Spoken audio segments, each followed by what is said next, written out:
Coins വെക്കുന്നത് നല്ലതാണ്. കൂടുതൽ ഈ മഹാലക്ഷ്മിയുടെ കുഞ്ഞു ഫോട്ടോ ഒക്കെ വെക്കുന്നത് നല്ലതായിരിക്കും. ഇപ്പൊ വിഷുക്കാലത്ത് അതും വേണമെങ്കിൽ അങ്ങനെ ചെയ്യാം. അല്ലേ? അതെ അതെ.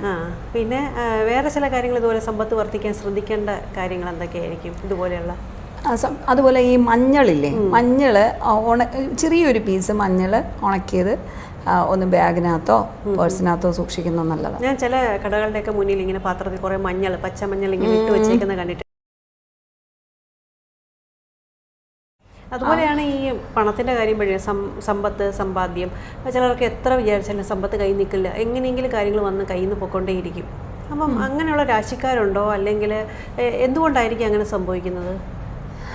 അതായത് അതൊന്ന് ഈ 12-ാം ഭാവത്തിൻ്റെ ഒരു കണക്ഷൻ, 11, 12, 2 ഭാവങ്ങളുടെയും ആ വ്യക്തിയുടെ സ്വഭാവം അനുസരിച്ചിരിക്കും.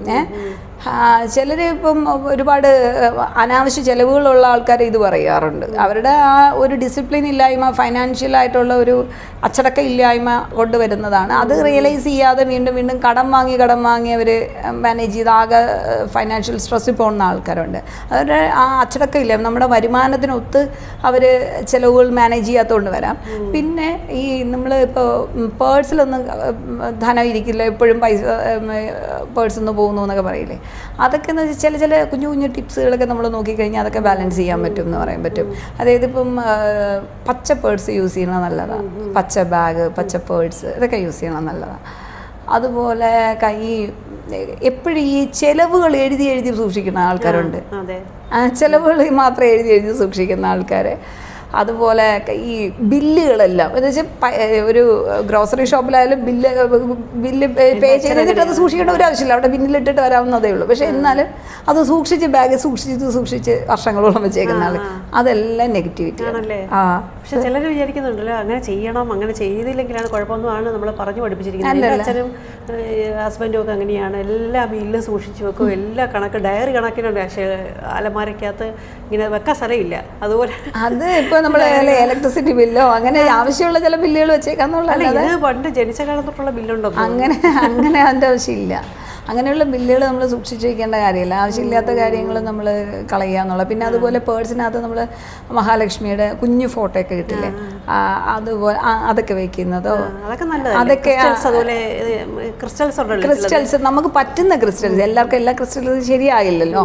അപ്പോൾ നമുക്ക് പറ്റുന്ന ക്രിസ്റ്റൽ കോമ്പിനേഷൻ, ഈ മണി മാഗ്നറ്റ് എന്ന് പറഞ്ഞ combination, citrine, green shade, pyrite, tigers I, ഈ കോമ്പിനേഷൻ വരില്ലേ, അതൊക്കെ നല്ലത്. സിട്രിനൊക്കെ ഇടുന്നത് നല്ലതാണ്, സിട്രിനൊക്കെ വെച്ചേക്കുന്നത് നല്ലതാണ്. സമ്പാദ്യം കൂടെ നല്ലതാണ്.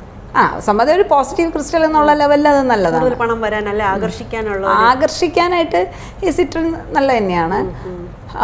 പിന്നെ വിഷുക്കാലത്ത് കിട്ടുന്ന നമുക്ക് നാണയങ്ങൾ കിട്ടുമല്ലോ, നമ്മുടെ മുതിർന്നവരിൽ നിന്ന് നമുക്ക് വിഷുക്കായി നീട്ടം കിട്ടും. അത് നമ്മൾ പേഴ്സിലൊക്കെ സൂക്ഷിക്കുന്നത് നല്ലതാണ്. അത് ഈ വിഷു കാലഘട്ടത്തിൽ നമ്മൾ ക്ഷേത്രത്തിൽ നിന്ന് നാണയങ്ങൾ കിട്ടും. എനിക്ക് കഴിഞ്ഞ പ്രാവശ്യം കിട്ടിയിട്ടുണ്ട്, ഈ കൃഷ്ണന്റെ ഫോട്ടോ ഒക്കെ ഒട്ടിച്ച അത് സൂക്ഷിക്കുന്നത് നല്ലതാണ്. അത് എത്ര കാലം സൂക്ഷിക്കണം?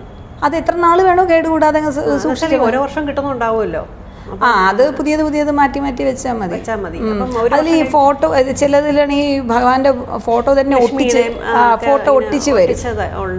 എനിക്കൊക്കെ അങ്ങനെ കിട്ടിയിട്ടുണ്ട്. അത് ഞാൻ ഇപ്പോഴും എന്റെ പേഴ്സിൽ ഇട്ടിട്ടുണ്ട്. അത് നല്ലതാണ്. അല്ലാതെ വിഷുക്കൈ നീട്ടം ആയിട്ട് കിട്ടുന്ന വിഷുക്കൈ നീട്ടം നമുക്കിപ്പോൾ വിഷുക്കൈ നീട്ടമായിട്ട് കിട്ടുന്നത് കോയിൻസ് വെക്കുന്നത് നല്ലതാണ്.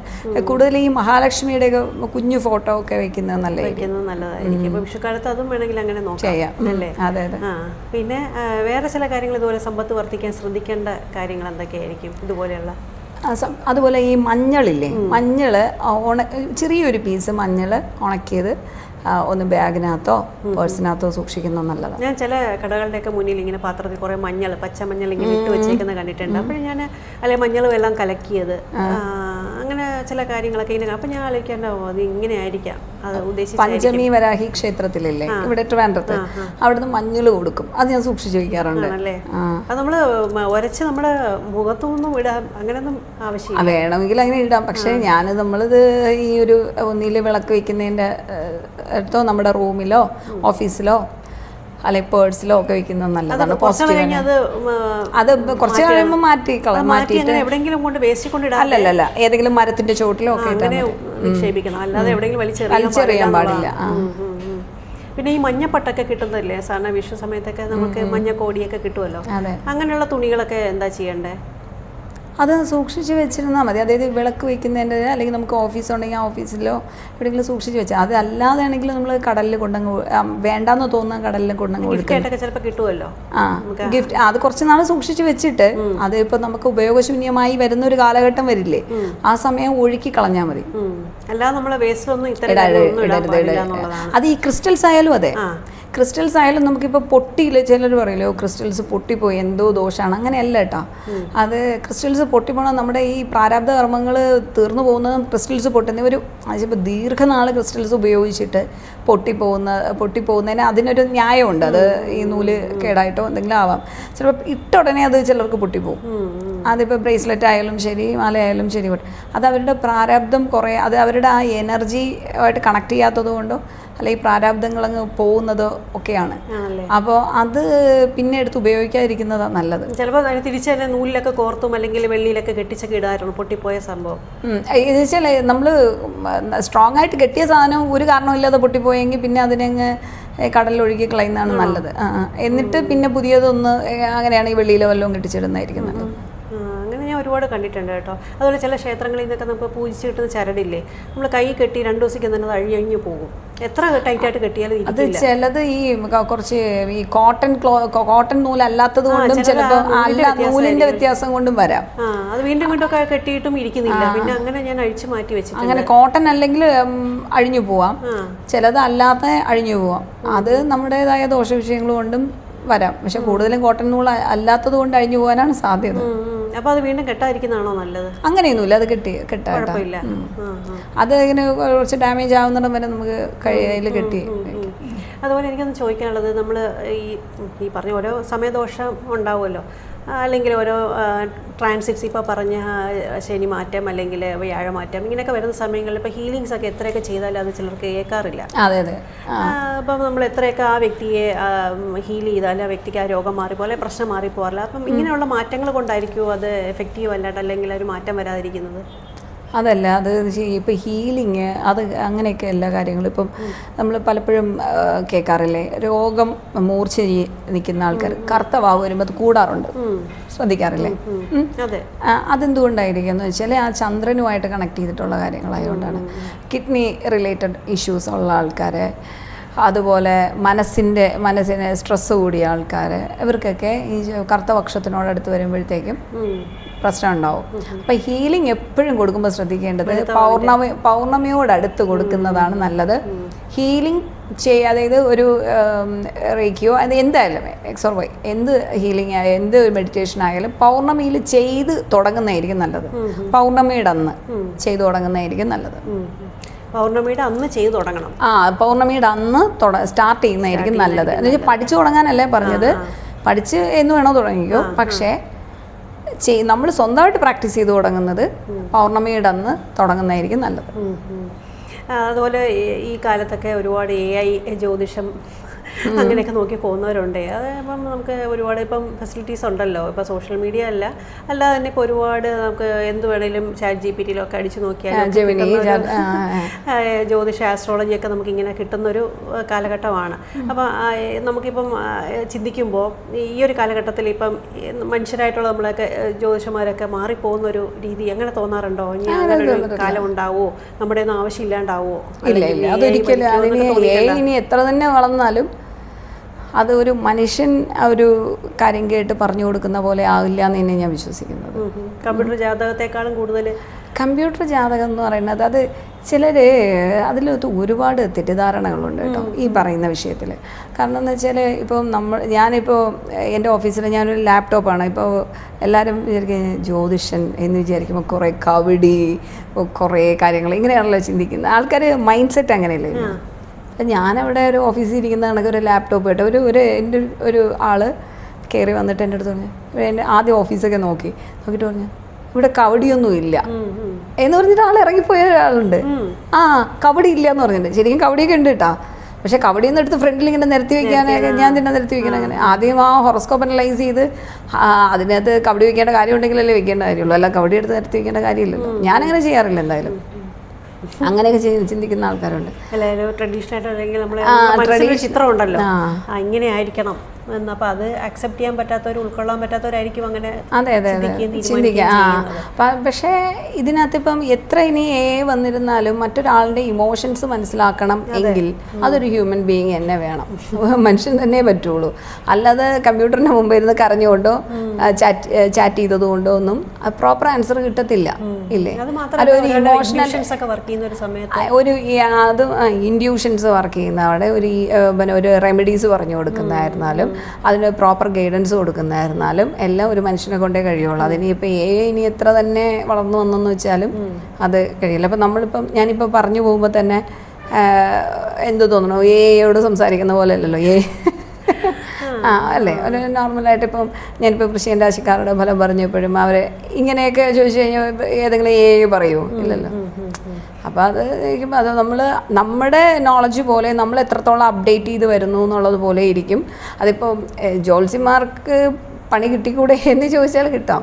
കാരണം നമ്മൾ എപ്പോഴും ഏത് മേഖലയിൽ നിന്നിരുന്നാലും, ഇപ്പം മാഡം ഒരു ടീച്ചറാണെങ്കിൽ ആ മേഖലയിൽ മാഡത്തിന് നന്നായിട്ട് നിന്ന് പോകണമെങ്കിൽ ആ മേഖലയിൽ മാഡം നന്നായിട്ട് നോളജ് വൈസ് അപ്ഡേറ്റ് ചെയ്തുകൊണ്ടേയിരിക്കണം. വിദ്യാർത്ഥികൾ പഠിക്കുന്നേക്കാളും കൂടുതൽ നമ്മൾ പഠിച്ചുകൊണ്ടേയിരിക്കണം. അതുപോലെ തന്നെയാണ് ജ്യോതിഷം. മരിക്കുന്നിടം വരെയും പഠിക്കാമെങ്കിലേ ജ്യോതിഷത്തിലോട്ട് ഇറങ്ങാവൂ. അപ്പോൾ അങ്ങനെ നമ്മൾ അപ്ഡേറ്റ് ചെയ്ത് നമ്മുടെ ലോകാൽ ശാസ്ത്രമുഖാൽ ഗുരുമുഖാൽ, ലോകത്തെ അറിയണം, ശാസ്ത്രത്തെ അറിയണം, ഗുരുമുഖത്തിൽ നിന്ന് കിട്ടിയതും അറിയണം. ഇതെല്ലാം വെച്ചിട്ട് ആണ് നമ്മൾ എന്ത് ചെയ്യുന്നത്, ഈ പ്രഡിക്ഷൻസ് കൊടുക്കുന്നത്. അതുപോലെ തന്നെ ഒരു അവസാനത്തെ ചോദ്യം നിലയിൽ ചോദിക്കുകയാണ്. ഇപ്പം യുദ്ധകാലഘട്ടം കൂടെയാണ്. അപ്പം ഈ വ്യാഴമാറ്റത്തിലൂടെ അപ്പം അങ്ങനെ ഒരു കാലഘട്ടത്തിന് എന്തെങ്കിലും ഒരു മാറ്റം വരാൻ ചാൻസ് ഉണ്ടോ? അല്ലെങ്കിൽ എന്താണ് യുദ്ധത്തിന് എന്തെങ്കിലും മാറ്റം വരുമെന്നല്ലേ? അതിനകത്ത് ഒരു അസാധാരണമായ ഒരു സമാനത ഇപ്പോൾ ഒന്നാം ലോകമഹാ, ഞാൻ എൻ്റെ ചാനലിൽ പറഞ്ഞിട്ടുണ്ട്. ഒന്നാം ലോകമഹായുദ്ധം, രണ്ടാം ലോകമഹായുദ്ധം തുടങ്ങി കാർഗിൽ വാർ, കോവിഡ്, ഇതൊക്കെ നോക്കുമ്പോഴും അസാധാരണമായ സമാനതകൾ ഗ്രഹസ്ഥിതിയിലെ ഈ 2026 ഗ്രഹസ്ഥിതി പരിശോധിക്കുമ്പോഴും ഉണ്ട്. അപ്പോൾ അതിനകത്ത് ഞാൻ പറഞ്ഞു പോയത് വ്യാഴശനി ബന്ധത്തെക്കുറിച്ചാണ്. അതിനകത്തൊരു കമൻറ്റ് വന്നു, വ്യാഴശനി ബന്ധം അത് 30 വർഷം ശനി സഞ്ചരിക്കുമ്പോഴും 12 വർഷം വ്യാഴം സഞ്ചരിക്കും, 11 വർഷത്തോളം വ്യാഴം സഞ്ചരിക്കുന്ന സമയത്തും ഇത് ഒരേ രാശികളിലൊക്കെ വരുന്നൂടെ ദൃഷ്ടി ചെയ്തിട്ട് ശരിയാണ് വരാം. അതിലെല്ലാവരും യുദ്ധം നടക്കുന്നുണ്ടോ എന്ന് ചോദിച്ചാൽ അല്ല. പക്ഷേ ഇതിനകത്തെ ആ ബാക്കിയുള്ള പ്ലാനറ്ററി പൊസിഷൻ, അതായത് ഒരു തീപ്പെട്ടിയുണ്ട്, തീ കൊളുത്താനുള്ള സാഹചര്യം ഉണ്ടായാൽ അവിടെ തീ പടരാം എന്നുള്ള പോലെയാണ് വ്യാഴശനി ബന്ധത്തെ ഞാൻ പറഞ്ഞത്. അതുപോലെ തന്നെ ചൊവ്വയുടെ ബന്ധങ്ങളെയും രാഹുകേതുക്കളുടെ സ്വാധീനത്തെയും ഒക്കെ ചിന്തിക്കുമ്പോഴും ഈ യുദ്ധം നീണ്ടുപോകാനുള്ള സാധ്യത വളരെ കൂടുതലാണ്. അതിൽ 2026 അവസാനം വരുമ്പം ഈ യുദ്ധം ഇപ്പോഴും സ്റ്റോപ്പ് ചെയ്യാതെ വീണ്ടും തുടർന്ന് പൊയ്ക്കൊണ്ടിരിക്കുകയാണെങ്കിൽ ആ സമയത്ത് ഈ ഭരണത്തിലിരിക്കുന്ന ആൾക്കാർ, യുദ്ധവുമായി ബന്ധപ്പെട്ട് ആ രാജ്യങ്ങളിലെ ഭരണത്തിലിരിക്കുന്ന വ്യക്തികൾക്ക് സ്ഥാനഭ്രംശം സംഭവിക്കാനോ പരാജയം, ഏതെങ്കിലും ഒരു രാജ്യം അതിൽ പരാജയം കീഴടങ്ങാനോ ഒക്കെയുള്ള സാധ്യത വളരെ കൂടുതൽ. എന്തുകൊണ്ടാണ് അങ്ങനെ പറയുന്നത് എന്ന് ചോദിച്ചാൽ ആ സമയത്ത് ചൊവ്വ നീചനായും സൂര്യൻ നീചനായും ഒക്കെ വരുന്നു, വ്യാഴത്തിന് മാറ്റം വരുന്നു, രാഹുകേതുക്കളൊക്കെ ആ കാലഘട്ടങ്ങളിൽ മാറുന്നു. അപ്പോൾ എല്ലാത്തിനും ആ ഗ്രഹത്തിന് ഒരു മാറ്റം അവിടെ സംഭവിക്കുന്നത് കൊണ്ട് അവിടെ ആ യുദ്ധത്തിലും എന്തോ മാറ്റങ്ങൾ സംഭവിക്കാം. അപ്പം ഈ എന്തുകൊണ്ട് വ്യാഴവും ശനിയും പിന്നെ പരസ്പരം ഒരു കണക്ഷൻ ഇല്ലാത്ത കാലഘട്ടത്തിൽ യുദ്ധം വന്നില്ല എന്ന് ഇപ്പോൾ ആ സമയത്തൊക്കെ ഇപ്പോൾ കോമൺ ആയിട്ട് സംഭവിക്കുന്ന ഒരു കാര്യമാണ്, അതൊരു എടുത്തു പറയത്തക്ക വിഷയമല്ല എന്ന് പറയുന്ന ആൾക്കാരെ ചിന്തിക്കേണ്ട. അല്ലാത്ത കാലഘട്ടത്തിൽ യുദ്ധം വന്നിട്ടില്ല. ഇപ്പം ഞാൻ കുറേ കേസ് സ്റ്റഡീസ് നോക്കിയപ്പം എല്ലാം ഇങ്ങനെയുള്ള പ്ലാനറ്ററി പൊസിഷൻ. ഇപ്പോൾ കോവിഡ് വന്ന സമയത്തെന്ന് പറയുമ്പോൾ ധനുരാശിയിൽ വ്യാഴം സഞ്ചരിക്കുന്നു, ധനുരാശിയിൽ ശനി സഞ്ചരിക്കുന്നു, ധനുരാശിയിൽ തന്നെ രാഹുകേതുക്കളുടെ സ്വാധീനം വരുന്നു. അങ്ങനെ ഒരു കാലഘട്ടത്തിലാണ് ആ കോവിഡ് വന്നേക്കുന്നത്. അതേപോലെയാണ് ഇപ്പോഴും പ്രശ്നത്തിൽ തന്നെയാണെന്ന് പറയാം. എന്നാലും നമ്മുടെ രാജ്യത്തെ സംബന്ധിച്ച് നമ്മൾ സേഫ് ആയിരിക്കും എന്നുള്ളത് മാത്രം കൊണ്ടാണ് നമ്മൾ സമാധാനമായിട്ടിരിക്കുന്നത്. ഇപ്പം നമ്മുടെ രാജ്യത്ത് അത്രത്തോളം അറിയുന്നില്ല എന്ന് വേണം പറയാനായിട്ട്. അങ്ങനെ നോക്കുമ്പോൾ നമ്മുടെ ഒരു പൊസിഷൻ വെച്ച് അല്ല, പക്ഷേ നമ്മുടെ ഇപ്പോൾ പിന്നെ കേരളത്തിലുള്ളവരെ കുറിച്ചായാലും ചിന്തിക്കുമ്പം കൂടുതലും വിദേശത്തെ രാജ്യങ്ങളിൽ കൂടുതൽ ഇന്നത്തെ കാലത്ത് ഇപ്പോൾ പാസ് ഔട്ട് ആയി കഴിയുന്നതിന് മുമ്പ് തന്നെ പിന്നെ മൈഗ്രേറ്റ് ചെയ്ത് പോകുന്നതിനെ പറ്റിയും വിദേശത്ത് പോയി ഹയർ എഡ്യൂക്കേഷൻ ചെയ്യുന്നതിനെ പറ്റിയും ഒക്കെയല്ലേ ചിന്തിക്കുന്നത്. എല്ലാവരും ഇവിടുത്തെ ഒരു പിന്നെ നമ്മൾ അപ്ലൈ നോ റിപ്ലൈ എന്നുള്ളൊരു സിറ്റുവേഷൻ ആണല്ലോ ഇവിടെ. അപ്പം അങ്ങനെ ഒരു സാഹചര്യം ഉണ്ടാകുന്നത് കൊണ്ട് തന്നെ ആൾക്കാർ വിദേശത്ത് പോയൊരു ജോലി സാധ്യത നോക്കും. അവിടെ സാധ്യതകളുണ്ടെങ്കിൽ അവിടെ പോയി ജീവിക്കാം എന്നുള്ളൊരു മനോഭാവം ഉണ്ടാവില്ലേ. ആ ഒരു മനോഭാവത്തിൽ നിൽക്കുന്ന ഒരു സമൂഹം നമ്മളോടൊപ്പം ഉണ്ടാകും. എല്ലാവരും പലരും മെജോറിറ്റിയും വിദേശത്തല്ലേ, അപ്പോൾ നമ്മളെയും ബാധിക്കാമെന്നുള്ളതാണ് യുദ്ധം. ഓക്കെ, അപ്പോൾ എന്തായാലും അവിടെ നിൽക്കട്ടെ. അപ്പം വിഷു വരികയാണ്. അപ്പം വിഷുഫലം ഒന്നും എടുത്തു പറഞ്ഞില്ലെങ്കിലും നമ്മളിപ്പോൾ വ്യാഴം കാര്യങ്ങളൊക്കെ പറഞ്ഞു പോയി. അല്ല, വിഷുഫലം തന്നെയാണ് പറഞ്ഞത്. രണ്ടുമൊക്കെ ഒന്ന് പറയാം. അപ്പം നമ്മുടെ പ്രേക്ഷകരോട് ഇപ്പം വിഷുക്കാലത്തെ പറ്റി എന്തെങ്കിലും ഒരു മെസ്സേജും കൂടെ പറഞ്ഞിട്ട് നമുക്ക് വൈൻഡപ്പ് ചെയ്യാം. എന്തെങ്കിലും വിഷുക്കാലത്ത് അവർ ശ്രദ്ധിക്കുക, അല്ലെങ്കിൽ പൊതുവായിട്ട് അവർക്കൊരു ആശംസ നേർന്നുകൊണ്ട് എല്ലാവർക്കും വിഷു ആശംസ. എല്ലാവർക്കും വിഷു ആശംസകൾ. ഇത്രയും നമ്മൾ വിശദമായിട്ട് ഒരുപാട് കാര്യങ്ങളാണ് ഓരോ രാശിയും പറഞ്ഞു പോയത്. എനിക്ക് തോന്നുന്നു എന്നാലും കേട്ടിരുന്ന പ്രേക്ഷകർക്ക് എന്തെങ്കിലുമൊക്കെ ഡൗട്ട്സ് അല്ലെങ്കിൽ എന്തെങ്കിലും ഇനി എന്തെങ്കിലുമൊക്കെ ചോദിക്കാൻ കാണും, അല്ലെങ്കിൽ എൻ്റെ സമയം ഇതാണ്, ഇങ്ങനെ തന്നെ സംഭവിക്കുമോ എന്നൊക്കെ പറഞ്ഞ് ഒരുപാട് ചോദ്യങ്ങൾ വരാം. അപ്പം എന്തായാലും ചോദ്യങ്ങളൊക്കെ വരട്ടെ. പറ്റുന്ന രീതിയിലൊക്കെ മറുപടി തീർച്ചയായിട്ടും ലഭിക്കുന്നതാണ്. അപ്പം ട്രിവാൻഡ്രത്ത് തന്നെയാണ് സുനിത മാമിൻ്റെ സ്ഥലം. ഇനി എന്തെങ്കിലും ഡൗട്ട്സ് ഉണ്ടെങ്കിൽ മാമിൻ്റെ ചാനലിലും കയറി നോക്കി അവിടെയും ഡൗട്ട്സ് ക്ലിയർ ചെയ്യാവുന്നതാണ്. അപ്പോൾ ഇതുവരെ വീഡിയോ കണ്ടിരുന്ന എല്ലാ പ്രേക്ഷകർക്കും നന്ദി, നമസ്കാരം, വിഷു ആശംസകൾ.